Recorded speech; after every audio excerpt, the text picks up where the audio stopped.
И тоа не е само во Османлиска Македонија карактеристично, имаме и во Грција, односно на територијата на Грција, понатаму на територијата на Бугарија. Конкретно во Османлиска Македонија имаме примери од црквите од Битола, Света Димитрија и Света Богородица, мислам дека беше другата, каде што издавале свои печатени банкноти.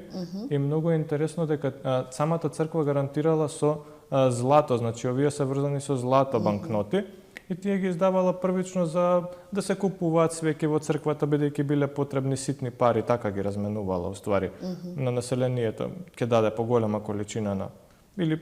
на златни пари, да речеме, они ќе му дадат од овие книжни пари. Меѓутоа започна да се јавуваат во секојдневната циркулација, а недостатокот на пари, значи ситни пари особено, доведува до употреба и на странски ситни пари, меѓутоа и на странски крупни пари, сребрени и златни, бидејќи немало доверба кај дел од населението, и затоа е овој така наречен паричен хаос.